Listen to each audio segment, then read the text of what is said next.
Alright guys, this is Chris from Guns, Gears, and Gadget. I'm back today to do the shooting part of my two-part review, 2,000 round review of the KelTec Sub2000 Generation 3.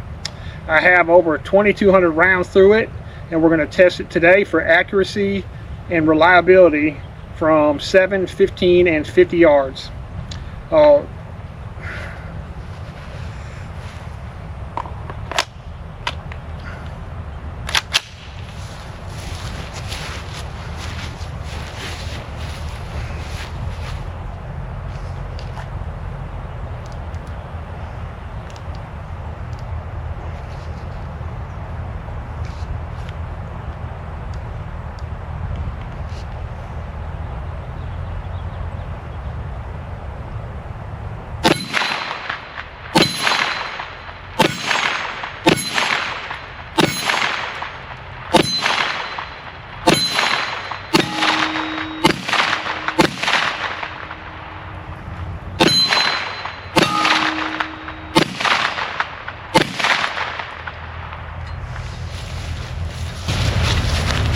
So one of the advantages, of course, of having a carbine or rifle is that you have your 3 points of contact. So the difference in shooting a pistol from 7 yards and a carbine from 7 yards is ridiculously easy. So I'm going to move back to 15 yards and we're going to do it again.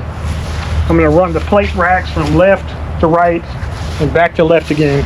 Next, I'm going to be shooting Remington white box 147 grain basic ball ammo from 15 yards, testing for accuracy and reliability. We'll see how it goes. I'm going to shoot the plate rack from left to right, back to right to left until I run out of ammo.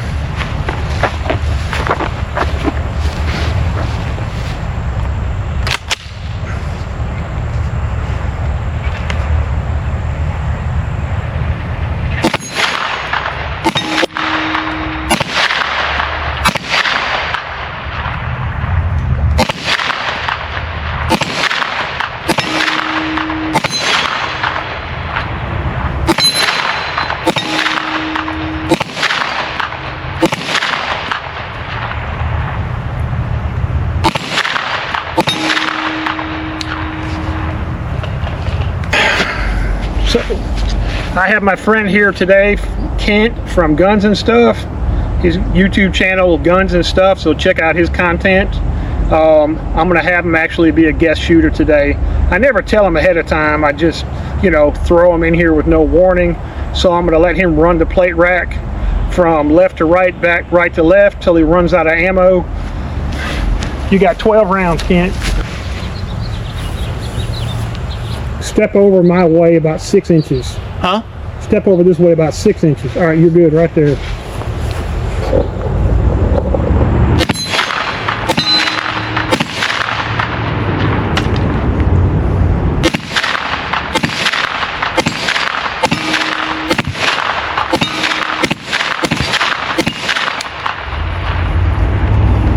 Boy, I tell you what, it slaps those plates real good. Yep. It was kicking kind of wild there, though. I think you caught one of them on the upswing and missed it. Okay. Because it just zipped past where it was supposed to be. Yeah. Yeah, those plates dance. I think the way to do it is to go left to right and then start over again and left to right. Yeah. Well, if it was like a regular plate rack. Yeah. Or you had steel targets, you could go left, right, right, left because they don't swing. Yeah. So yeah, we probably should go left, right, then left, right again. Just start over again. Yeah. But it's kind of fun trying to time it. Yeah. So we're going to move it back to 50 yards now and see if our old eyes can hit the target from 50 yards back.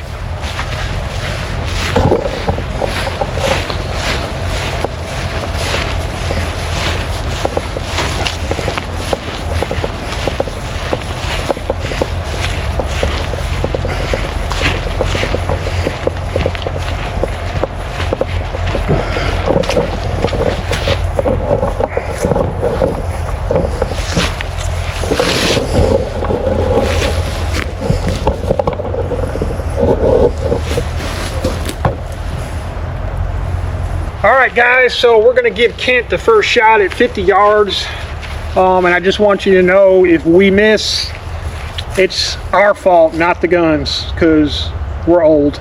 So No, here you go. I'm gonna blame the gun. Okay, he's gonna blame the gun. I haven't racked it, so. Okay.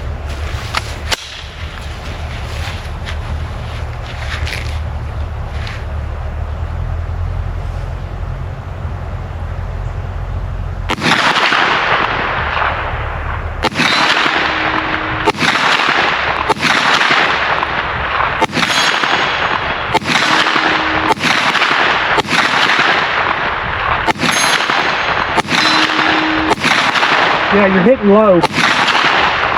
You're hitting low.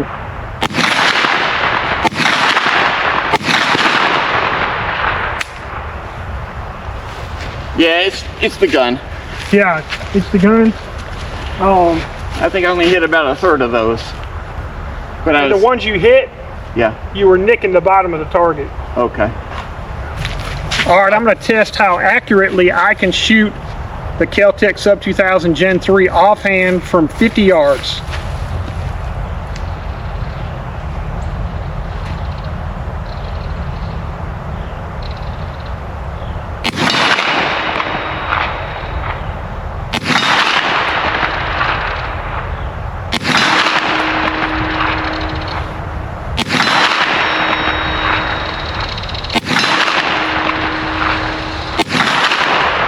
I pulled that one.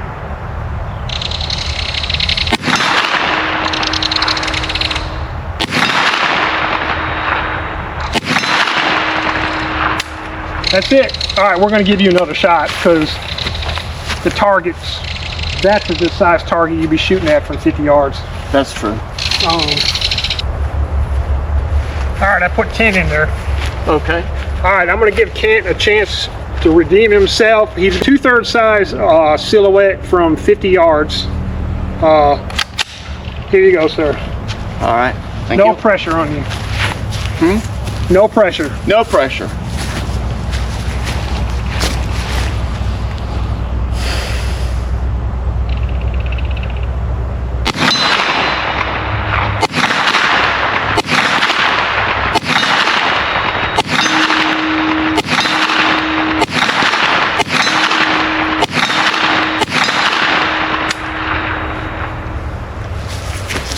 Doable.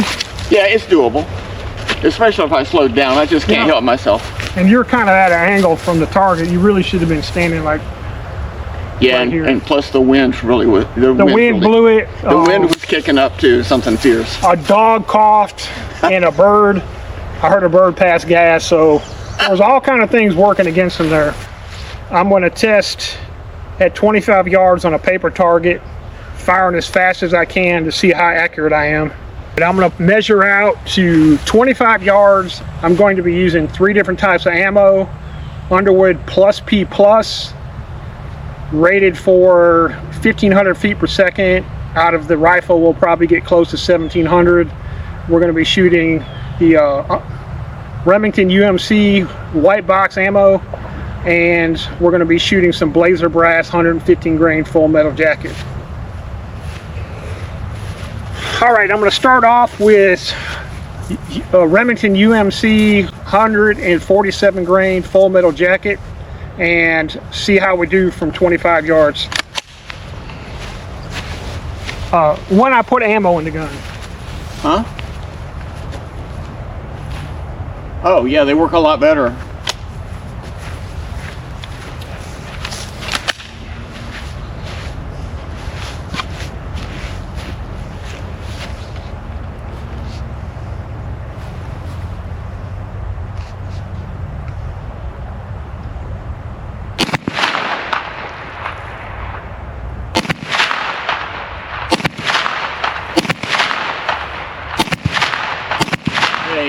All right guys, I'm back with my Blazer Brass 115 grain ball ammo. I'm going to shoot at 25 yards and see how accurate we are.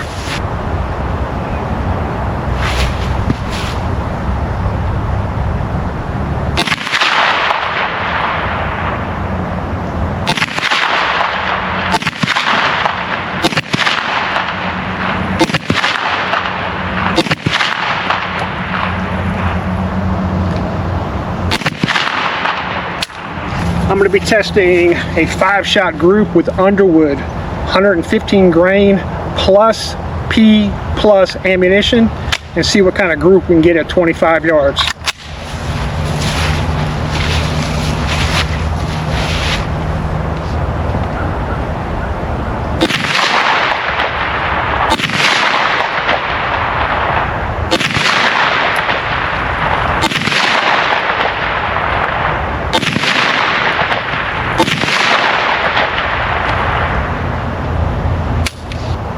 Well, this is going to wrap up my 2,000 round review of the KelTec Sub2000 Gen 3. I would say that overall I'm extremely satisfied with it. I found it to be very reliable. I would trust it with my life for home defense. One negative that I would say that it has is the charging handle. Well, two negatives. The charging handle is short. I did replace the charging handle with an extended charging handle. I would highly recommend you do that. I added a second buffer washer to slow down the recoil, and it really controlled the ejection pattern, because the ejection pattern was really wild. It doesn't affect the reliability of the gun. However, it does not do lockback, which was useless anyway, because I wouldn't trust it. Because one little bump and it comes off. So it won't lock back, but it doesn't lock back on the last shot anyway. So I personally don't care about that. I'm not recommending that you do add the second washer. I did it as an experiment and it actually worked really well. I put in an extended charging handle. I'm sorry, I put in an extended magazine release right here, just because it was able to reach my thumb a little bit easier. And I do have my Romeo 7 red dot and just an off-brand cheap light, but it's held a charge. I charged it once and I've never had to charge it again. I put a rubber buttstock pad on just to cushion a little bit. However, I actually found that now that I've added that second washer buffer, it's really not even necessary. I put a rubber pad on here for the cheek weld, just makes it more comfortable. These are quality of life improvements. It's not in changing the functionality or the reliability of the gun in any way.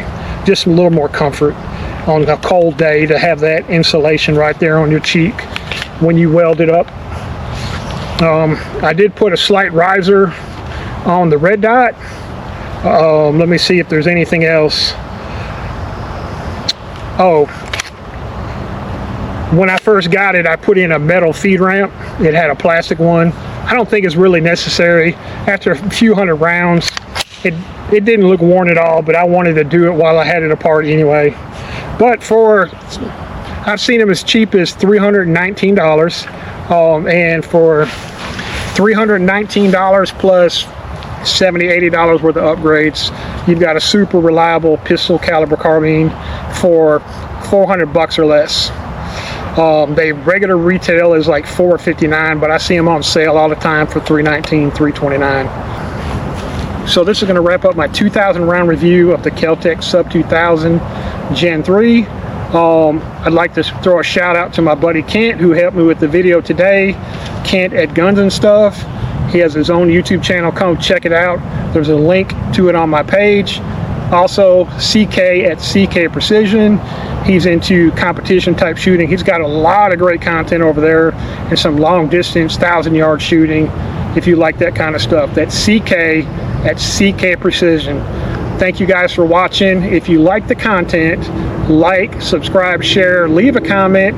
If you don't like it, if you'd like to see something else, let me know. Thank you all for watching.